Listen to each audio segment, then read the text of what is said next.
नमस्कार साथियों, हमारे चैनल में आप सभी का स्वागत है। हम आपके लिए लेकर आए हैं केमिस्ट्री का कुछ टॉपिक्स का सारांश और उससे रिलेटेड प्रॉब्लम। हम लोग उस टॉपिक का सारांश देखेंगे और उससे जो भी क्वेश्चंस बनते हैं उसको करेंगे। चलिए स्टार्ट करते हैं। केमिस्ट्री का टॉपिक है ऑक्सीकरण एवं अवकरण, धातुएं एवं उनके गुण, सोना एवं चांदी, अधातु एवं उनके गुण। ये सब टॉपिक आज के हमारे हैं। ऑक्सीकरण अवकरण, धातुएं एवं उनके गुण, सोना एवं चांदी, धातु एवं उनके गुण। इन टॉपिक को हम लोग सारांश के रूप में देखेंगे और इनसे जो क्वेश्चंस बनेंगे उसको हम लोग करेंगे, तो आप बने रहें। ऑक्सीकरण एवं अवकरण वे अभिक्रियाएं जिनमें पदार्थ ऑक्सीजन या विद्युत ऋणात्मक तत्वों से संयोग करता है, ऑक्सीकरण कहलाता है। वे अभिक्रियाएं जिनमें पदार्थ ऑक्सीजन से संयोग करता है, मतलब ऑक्सीजन का ऐड हो रहा है ऑक्सीजन अगर, तब हम उसको ऑक्सीकरण कह सकते हैं। या ऋणात्मक तत्वों से संयोग कर रहा है जैसे क्लोरीन माइनस, इस तरह से, या इलेक्ट्रॉन को ग्रहण करती, इस तरह से हम लोग कह सकते हैं कि ऑक्सीकरण होता है। ऑक्सीकरण में हाइड्रोजन का निष्कासन होता है, हाइड्रोजन का निष्कासन होता है, लेकिन ऑक्सीजन का संयोग होता है ऑक्सीकरण में। और जस्ट इसका अपोजिट होता है अवकरण। अवकरण में क्या होता है कि ऑक्सीजन का निष्कासन होता है, हाइड्रोजन का संयोग होता है। ठीक है, तो वे अभिक्रिया जिनमें पदार्थ ऑक्सीजन या विद्युत ऋणात्मक तत्वों से संयोग करता है, ऑक्सीकरण कहलाता है। दूसरा, लोहे पे जंग लगना, चांदी पर काली परत और तांबे पर हरी परत चढ़ाना, ये सब जो एग्जाम्पल है ऑक्सीकरण का है। यानी लोहे पे जंग लगना ऑक्सीकरण का एग्जाम्पल है, चांदी पर काली परत चढ़ाना, तांबे पर हरी परत चढ़ जाना, ये जो है ऑक्सीकरण का एग्जाम्पल है। जिस लोहे पे फेरस ऑक्साइड का एक परत जम जाता है ना, और वो जो फेरस ऑक्साइड का परत जम जाता है वो लोहे को धीरे धीरे खोखला कर देता है, उसके वजन जो को बढ़ा देता है, लेकिन उसकी गुणवत्ता को खत्म कर देता है। लोहे पे जंग लगना जो है वो ऑक्सीकरण की क्रिया। तत्व या यौगिक द्वारा रासायनिक अभिक्रियाओं में इलेक्ट्रॉन त्यागने की प्रक्रिया क्या कहलाती है? इलेक्ट्रॉन त्यागने की प्रक्रिया ऑक्सीकरण कहलाती है। यानी एक और तरीके से ऑक्सीकरण का डिफिनेशन हो गया कि तत्व या यौगिक द्वारा रासायनिक अभिक्रिया में इलेक्ट्रॉन त्यागने की प्रक्रिया जो है ऑक्सीकरण कहलाता है।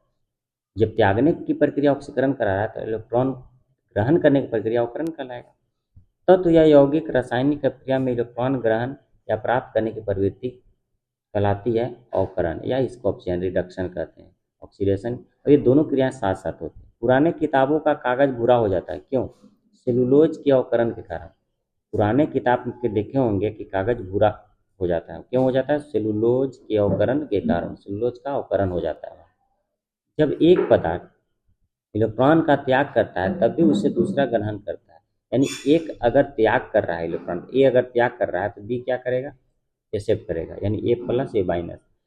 तो ऐसी अभिक्रिया कहलाती है रिडॉक्स अभिक्रिया। यानी रिडॉक्स अभिक्रिया में क्या हो गया? रिडक्शन भी और ऑक्सीडेशन भी, रिडक्शन और ऑक्सीडेशन, तो दोनों को अगर मिला देंगे ऑक्सीडेशन, तो इसका भाग हम आर ही ले लिए, इसका ऑक्सीडेशन तो रिडॉक्स रिएक्शन हो जाएगा। तो ये जो है रिडॉक्स रिएक्शन दोनों, यानी कि दोनों क्रियाएं साथ साथ होती है, ऑक्सीडेशन रिडक्शन, इसी को कहते हैं हम लोग रिडॉक्स रिएक्शन। जंग लगना उदाहरण है किसका? रिडॉक्स अभिक्रिया का। जंग लगना किस? श्वसन में शर्करा का होता है ऑक्सीकरण। जब श्वसन होता है तो उसमें शर्करा जो जलता है वो ऑक्सीकरण की क्रिया होती है। वहाँ पे श्वसन क्रिया में किसका निर्माण होता है? ऊर्जा का। जब श्वसन की क्रिया हम लोग करते हैं तो उसमें ऊर्जा का निर्माण होता है, जो एक प्रक्रिया है ऑक्सीकरण। नेक्स्ट देखिए, धातुएं एवं उसके गुण। धातु एवं उसके गुण, धातुएं होती कैसी है? तो ऊष्मा एवं विद्युत के सुचालक होते हैं। ठीक है, धातुओं का घनत्व और गलनांक भी हाई होता है। कमरे के ताप पर द्रव अवस्था में पाया जाने वाला एकमात्र धातु कौन है? पारा। पारा एक ऐसा धातु है जो कि ओनली एक लिक्विड फॉर्म में होता है रूम टेम्परेचर पे। क्विक सिल्वर किसको कहते हैं? पारा को। क्विक सिल्वर हम लोग किसको कहते हैं? पारा को क्विक सिल्वर कहते हैं। धातु के ऐसे बहुत सारे और भी गुण हैं, जैसे धातु से तार बनाया जा सकता है, धातु की जो चमक होती है वो होती है, धातु का घनत्व ऊंच होता है, सब। पारा का निष्कर्षण किया जाता है किससे? सिनेबार से। सिनेबार एक अयस्क है जिससे पारा का निष्कर्षण होता है। सबसे हल्की धातु कौन है? लिथियम। सबसे हल्की धातु, धातु नहीं धातु की बात रही है, लिथियम। सबसे भारी धातु कौन है? अगर सबसे हल्की अधातु की बात करेंगे तो हीलियम हो जाता है, लेकिन धातु की बात करेंगे सबसे हल्की तो लिथियम हो जाएगा। सबसे भारी धातु कौन है? ओस्मियम सबसे भारी धातु है। सबसे कठोर धातु कौन है? प्लेटिनम। सबसे कठोर धातु प्लेटिनम। लेकिन सबसे कठोर पदार्थ पूछा जाएगा तो हीरा। सबसे कठोर पदार्थ हीरा होता है, लेकिन धातु अगर पूछा जाएगा तो प्लेटिनम। पदार्थ में अगर कठोर पूछा जाएगा तो आपको हीरा बोलना है। सफेद सोना किसको कहा जाता है? प्लेटिनम को ही सफेद सोना कहा जाता है, बहुत इंपॉर्टेंट है। सबसे विषैली धातु कौन है? प्लूटोनियम। प्लूटोनियम जो है वो सबसे विषैली धातु होता है। धातु का निष्कर्षण किससे होता है? अयस्कों से होता है। सर्वाधिक प्रत्यास्थ धातु कौन होता है? स्टील। स्टील ऐसे तो ये जो स्टील जो है वो कार्बन है ना, क्रोमियम, निकेल, ये सब मिला के बनता है। यानी कि स्टील जो है वो मिश्र धातु है, कोई धातु नहीं है लेकिन मिश्र धातु है। ये सर्वाधिक प्रयास्त होता है। पृथ्वी के भूपट पटल में प्रचुर मात्रा में पाया जाने वाला धातु कौन है? एल्युमिनियम है। एल्युमिनियम के बाद कौन ज़्यादा पाया जाता है धातु? तो लोहा पाया जाता है। याद रखिए सबसे ज़्यादा एल्युमिनियम पाया जाता है भूपट पट्टी में। नेक्स्ट देखते हैं, पृथ्वी पर सबसे कम पाए जाने वाले धातु है एस्टेटिन। सबसे कम मात्रा में ही पाया जाता है। भूपटपट्टी पर सर्वाधिक मात्रा में पाया जाने वाला तत्व है ऑक्सीजन। अगर हम बोलेंगे पाया जाने वाला तत्व धातु नहीं, या धातु ऑक्सीजन है, और दूसरा सिलिकॉन है। जी भूपटपट्टी पर सर्वाधिक मात्रा में पाया जाने वाला तत्व कौन है? ऑक्सीजन है, और दूसरा सिलिकॉन है। धातुओं का वह गुण जिससे उन्हें खींचकर तारों में परिवर्तित किया जाता है, इस गुण को क्या कहते हैं? तन्यता कहते हैं। धातुओं का वह गुण जिससे पीटकर चादर बनाया जाता है उसको क्या कहते हैं? अधातुवर्ध्यता कहते हैं। तार बनाया जाएगा उस गुण को हम तन्यता कहते हैं, और चदरा बनाया जाएगा पीट करके धातु को तो उस गुण को हम अधातुवर्ध्यता कहते हैं। सबसे अधातुवर्ध धातु कौन होता है? सोना सबसे अधातुवर्ध धातु है। आशा की धातु, आशा की धातु किसको कहते हैं? यूरेनियम को हम आशा की धातु कहते हैं। और भय की धातु किसको कहते हैं? प्लूटोनियम को भय की धातु कहते हैं। ठीक है, अभी आप जहरीला धातु भी आप सुने थे। भविष्य की धातु क्या कहलाता है? टाइटेनियम। देखिए भविष्य की धातु टाइटेनियम है, लेकिन आशा की धातु यूरेनियम है। दोनों में देख लीजिए, कंफ्यूज नहीं होने। आगे करते हैं, चाकू से काटी जा सकने वाली धातुएं कौन कौन है? Sodium, lithium, potassium. ये सब आसानी से चाकू से काटे जा सकते हैं। सोडियम, लिथियम हो गया, पोटेशियम हो गया। सोडियम की अधिकता से रक्तचाप क्या होता है? सोडियम अगर अधिक हो जाए शरीर में तो क्या हो जाएगा? रक्तचाप बढ़ जाता है। सोडियम का परमाणु क्रम क्या होता है? 11। ऐसे तो और भी तत्वों का परमाणु क्रमांक आपको मालूम होना चाहिए। सोडियम की खोज किसने की थी? हम्फ्री डेवी ने 1807 में। हम्फ्री डेवी ने 1807 में खोज किए थे सोडियम का। सोडियम का संग्रहण किया जाता है कहाँ? सोडियम को संग्रह करके रखा जाता है मिट्टी के तेल में, किरोसिन तेल में। जैसे उसको बाहर निकलेगा और फिर जल उठेगा। सोडियम को जल में डालने पर कौन सी गैस मुक्त होती है? अगर सोडियम को जल में डालिएगा तो क्या करेगा कि सोडियम हाइड्रोक्साइड बन जाएगा। जैसे सोडियम है, इसको आप जल से रिएक्शन कराइएगा, है ना, तो सोडियम हाइड्रोक्साइड बनेगा, NaOH। NaOH तो बनेगा ही, साथ में H2 निकलेगा जी, तो हाइड्रोजन गैस मुक्त होता है। पनडुब्बी जहाजों, अस्पतालों आदि की बंद हवा को शुद्ध करने में किसका प्रयोग होता है? सोडियम परऑक्साइड का ही प्रयोग होता है ना। जैसे कि पनडुब्बी हो गया, जहाजों हो गया, अस्पताल हो गया, समय बंद हवा है उसको शुद्ध करना है तो सोडियम परऑक्साइड का एयर प्योरीफायर में यूज किया जाता है। नेक्स्ट देखिए, धातुओं का राजा किसे कहते हैं? सोना को हम धातुओं का राजा कहते हैं। शुद्ध सोना कितना होता है? 24 कैरेट का होता है। आभूषण बनाया जाता है कितने कैरेट से? 22 कैरेट के, क्योंकि शुद्ध अगर 24 कैरेट से बनाइएगा तो वह स्ट्रॉन्ग नहीं होगा, वो जल्दी टूट जाएगा। इस वजह से उसमें अशुद्धियाँ मिलाया जाता है और कुछ कैरेट कम कर दिया जाता है, तो 22 कैरेट का आभूषण बनाया जाता है। 18 कैरेट सोने में शुद्ध सोना कितना होता है? 75%। अगर 18 कैरेट आप अगर सोना लेते हैं तो उसमें आपको 75% ही शुद्ध है, समझिए 25% अशुद्धियाँ, इम्प्योरिटीज है। कृत्रिम सोना किसको कहते हैं? Roll gold. कृत्रिम सोना रोल गोल्ड। रोल गोल्ड मिश्र धातु किसका है? तांबा और एल्युमिनियम का। कॉपर और एल्युमिनियम अगर मिला दीजिएगा तो ये रोल गोल्ड कहलाता है। रोल गोल्ड को हम कृत्रिम सोना भी कहते हैं। कृत्रिम सोना का मतलब कि मानव निर्मित सोना, वो धरती से निकला हुआ नहीं। सोने की आभूषण बनाते समय उसे कठोर बनाने के लिए उसमें क्या मिलाया जाता है? तांबा। अगर सोने के आभूषण बना रहे हैं, जैसे 18 कैरेट का सोना है ना, तो उसको आप उसमें 6 कैरेट मिला दीजिए आप, है ना, अदर मटेरियल, तो आपका वो स्ट्रॉन्ग हो जाएगा, मजबूत हो जाएगा। तो सोने का आभूषण बनाते समय उसमें कठोर बनाने के लिए क्या किया जाता है? तांबा मिलाया जाता है। सोना का लैटिन नाम क्या होता है? तो ओरम। AU से सोना को इसलिए शुरू करते हैं हम लोग, AU से स्टार्ट, AU इसका सिंबल होता है, ओरम से ही। झूठा सोना या बेवकूफ़ों का सोना कहलाता है, इसको कहते हैं आयरन सल्फाइड या आयरन पैराइड। आयरन सल्फाइड एवं आयरन पैराइड को हम क्या कहते हैं? झूठा सोना, बेवकूफ़ों का सोना। बहुत अच्छा क्वेश्चन है, पूछा गया कई बार एग्जामिनेशन में। सोने को घोला जा सकता है। सोने को किसमें घोला जाता है? सल्फ्यूरिक एवं नाइट्रिक एसिड के मिश्रण होता है जिसको हम एक्वारेजिया भी कहते हैं। तो सल्फ्यूरिक और नाइट्रिक एसिड के मिश्रण में हम घोलते हैं सोने को, ठीक है, जिसको हम एक्वारेजिया का नाम देते हैं। चांदी का लैटिन नाम क्या है? चांदी का अर्जेंटम है, जिसको हम एजी से रिप्रेजेंट करते हैं, चांदी का लैटिन नाम। विद्युत एवं ऊष्मा का चालक क्या होता है? चांदी। सबसे सर्वोत्तम चालक विद्युत या ऊष्मा का क्या होता है? चांदी होता है, ठीक है। देखिए यहाँ पे सल्फ्यूरिक अम्ल नाइट्रिक एसिड है, इसमें क्या होता है कि नाइट्रिक एसिड और सल्फ्यूरिक अम्ल में क्या होता है कि 1:3 के रेशियो में मिले होते हैं, सल्फ्यूरिक अम्ल और नाइट्रिक एसिड, इसको हम एक्वारेजिया नाम देते हैं। विद्युत एवं ऊष्मा का सर्वोत्तम चालक चांदी हो गया। ऊष्मा का न्यूनतम संचालन होता है शीशा से। ऊष्मा का सबसे कम यानी कि सबसे बुरा जो चालक होगा वो कौन होगा? शीशा होगा। आगे देखिए हॉर्न सिल्वर क्या कहलाता है? सिल्वर क्लोराइड को हम हॉर्न सिल्वर कहते हैं, सिल्वर कर लो, AgCl2 को हम क्या कहते हैं? हॉर्न सिल्वर कहते हैं। कृत्रिम वर्षा कराने के लिए सिल्वर आयोडाइड का हम लोग इस्तेमाल करते हैं। सिल्वर ये बहुत इंपॉर्टेंट क्वेश्चन है, कई बार पूछा गया है प्रतियोगिता परीक्षा में, रेलवे में हो गया या इधर भी आप SSC वगैरह में देखो कई बार पूछा गया। मतदान के समय मतदाताओं की उंगली पर निशान लगाया जाता है, देखे होंगे आप लोग, फिंगर में लगा दिया जाता है कि वो दोबारा मतदान ना कर सके उसी दिन। सिल्वर नाइट्रेट का इसका उस पर लगाया जाता है उंगली पर निशान, सिल्वर नाइट्रेट का लगाया जाता है। कागज पर पुराने उंगलियों के चिन्हों को किससे विकसित किया जा सकता है? तो सिल्वर नाइट्राइट के घोल से, सोना और चांदी के शुद्धिकरण में प्रयोग किया जाता है। सोना और चांदी को अगर शुद्ध करना है तो किसका प्रयोग करते हैं हम? नाइट्रिक अम्ल का प्रयोग करते हैं। चांदी की सतह को काला कर देता है कौन? Ozone gas. ओजोन गैस जो है उस चांदी की सतह को ब्लैक कर देता है, काला कर देता है। धातुएं एवं उसके गुण।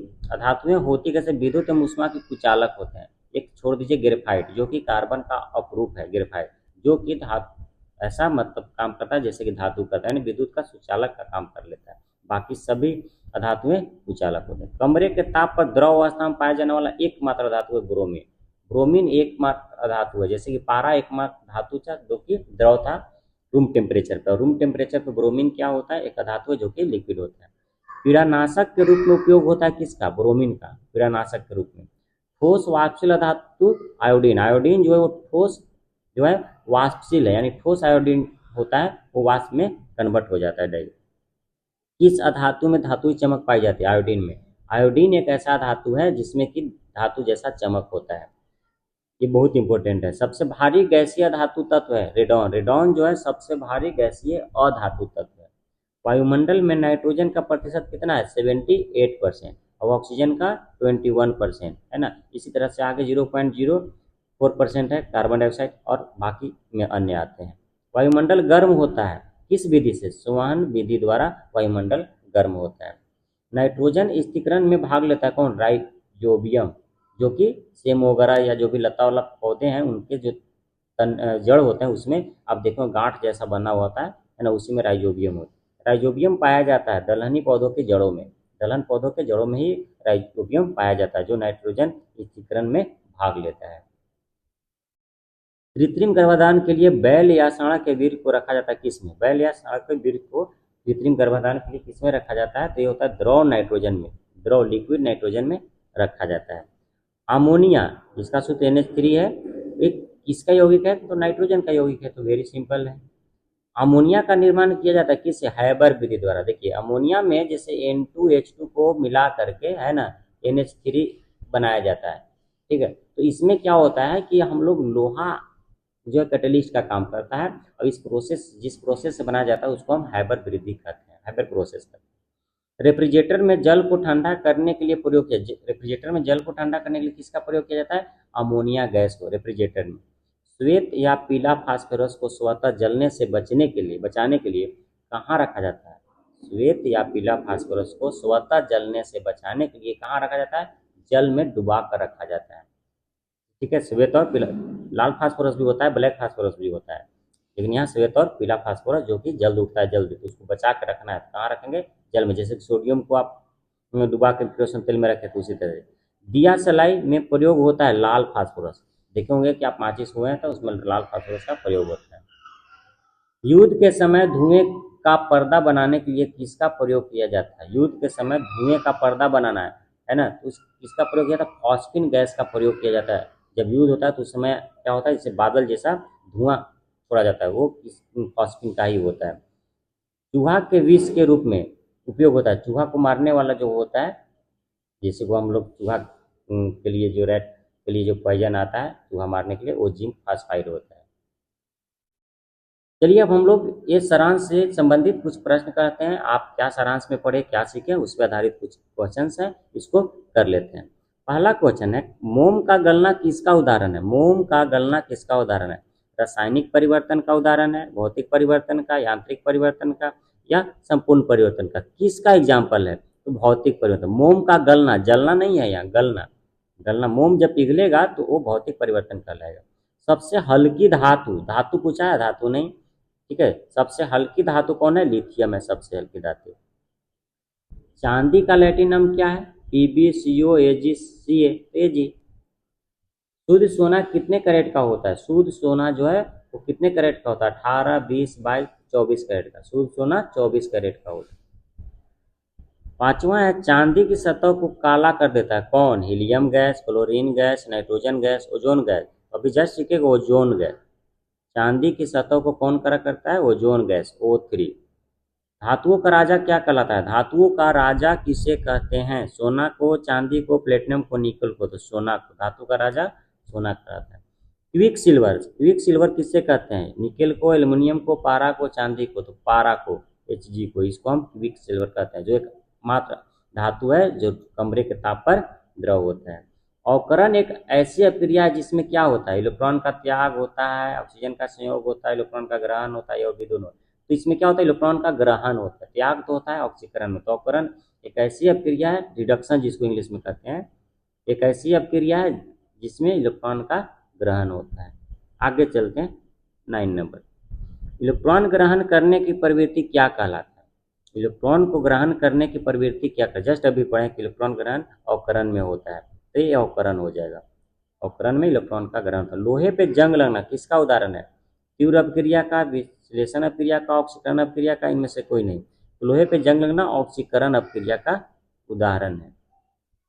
सबसे धातुवर धातु कौन है? मतलब कि हम ऐसा धातु जिसको हम पीट करके चदरा बना सकते हैं, जितना लंबा चौड़ा से चौड़ा हम लोग चदरा बना सकते हैं, और कौन सा धातु है? चांदी, लोहा, सोना, तांबा। तो ये आपका सोना है।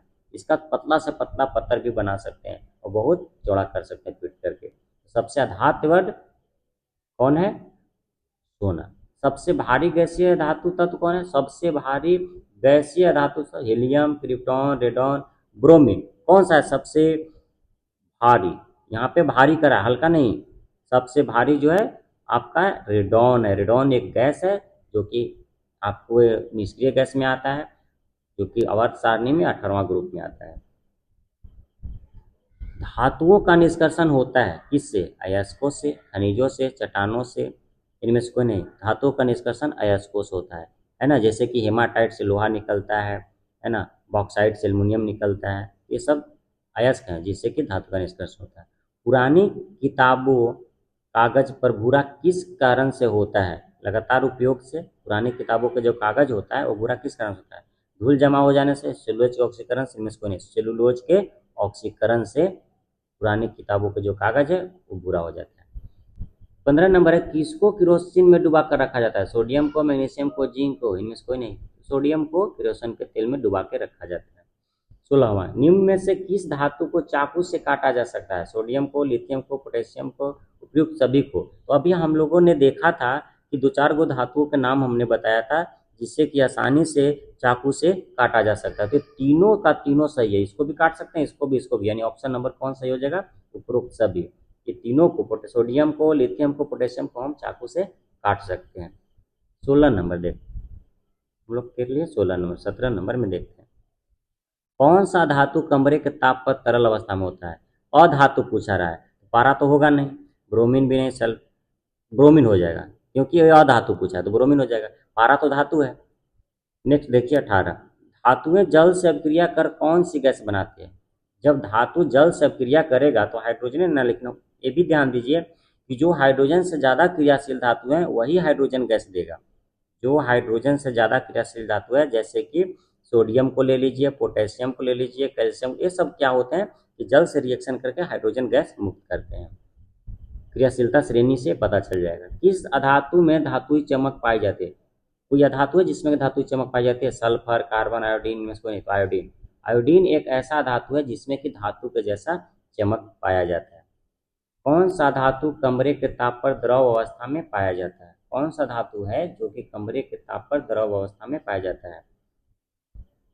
कौन सा धातु पूछा जा रहा है? तो पारा। अधातु रहता तो ब्रोमीन, जो अभी यहाँ पे था 17 नंबर में। आगे देखते हैं 21 नंबर।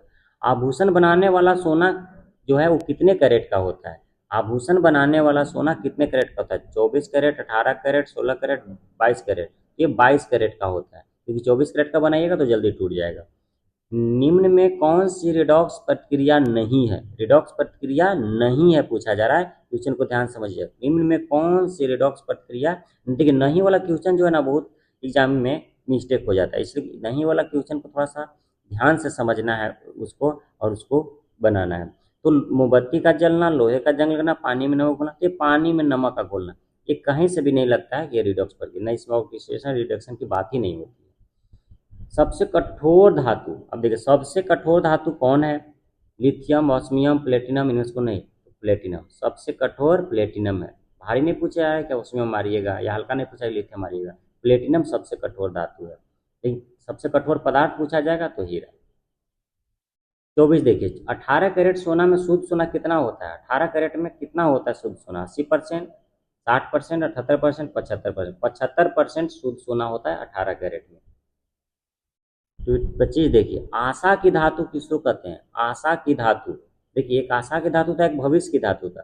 तो आशा की धातु यूरेनियम को कहते हैं, प्लूटोनियम को कहते हैं, प्लेटिनम को कहते हैं, और चौथा ऑप्शन है टाइटेनियम को कहते हैं। आशा की धातु हम किसे कहते हैं? तो यूरेनियम को हम लोग आशा की धातु कहते हैं। इसको यूरेनियम को। सोडियम की अधिकता से रक्तचाप क्या होता है? घटता है, बढ़ता है, समान रहता है? तो बढ़ता है, रक्तचाप बढ़ जाएगा। सोडियम की अधिकता से रक्तचाप क्या होता है? बढ़ जाता है। चूहा के विष के रूप में उपयोग होता है। चूहा के विष के रूप में किसका उपयोग होता है? जिंक ऑक्साइड का, पोटेशियम साइनाइड का, जिंक फास्फाइड का, सोडियम नाइट्राइड का। चूहा का जो दवा बनता है ना, मतलब चूहा को मारने के लिए दवा बनता है, उसमें किसका उपयोग होता है? तो जिंक फास्फाइड का उपयोग होता है। सोडियम का परमाणु क्रमांक कितना होता है? 8, 10, 11, ये 11 होता है सोडियम का, है ना। Neon, chlorine 9, neon 10, sodium 11। 29 number देखिए, सोना और चांदी के शुद्धिकरण में किसका प्रयोग होता है? सोना और चांदी को अगर आप शुद्ध करना चाहते हैं तो किसका प्रयोग करिएगा? एसिटिक अम्ल का, मौलिक अम्ल का, फॉर्मिक अम्ल का, नाइट्रिक अम्ल का। तो नाइट्रिक अम्ल का इस्तेमाल होता है सोना और चांदी को शुद्ध करने में। 30 नंबर है, सोडियम की जल से अपक्रिया कराने पर कौन सी गैस निकलती है? सोडियम को अगर जल से अपक्रिया कराइएगा तो हाइड्रोजन गैस निकलेगा। 31 नंबर, सोना का लैटिन नाम क्या है? Oram, cuprous, urgent, AJ, cuprous you हो गया, एजी हो गया, और ए यू हो गया, यानी ओरम। ये ऑप्शन सही होगा। भविष्य का धातु क्या कहलाता है? भविष्य का धातु यूरेनियम, सिलिकॉन, निकेल और टाइटेनियम। देखिए यूरेनियम को तो हम लोग कहते हैं आशा की धातु। भविष्य का धातु यहाँ पूछा गया है तो यूरेनियम तो होगा नहीं, तो इसका ऑप्शन नंबर हो जाएगा टाइटेनियम, सही टाइटेनियम। 33 देखिए, अमोनिया का निर्माण किस विधि द्वारा कराया जाता है? अभी बोले थे N2+H2 करके, है ना, जिसमें कि आयरन काम करता है कैटलिस्ट का। कैटलिस्ट क्या करता है? अपक्रिया की दर को बढ़ा देता है।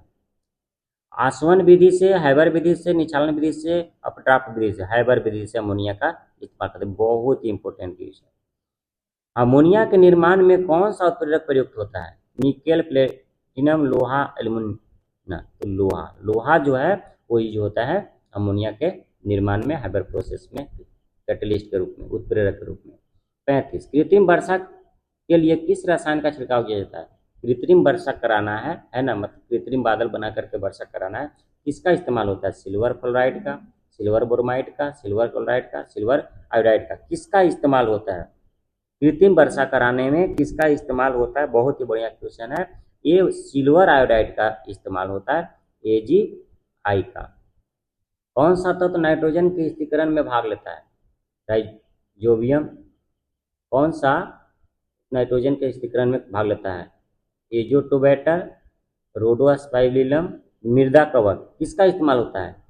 तो नाइट्रोजन के स्थिरीकरण में राइजोबियम, जो कि दलहनी फसल जैसे होता है उसके जड़ में पाया जाता है।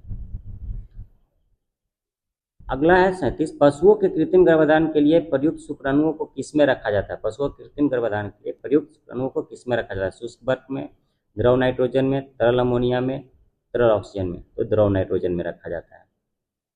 38 है, सफेद फास्फोरस को किसमें रखा जाता है? सफेद फास्फोरस को अल्कोहल में, जल में, ग्लिसरीन में, मीठी तेल। मीठी तेल में तो सोडियम को रखा जाता है ना।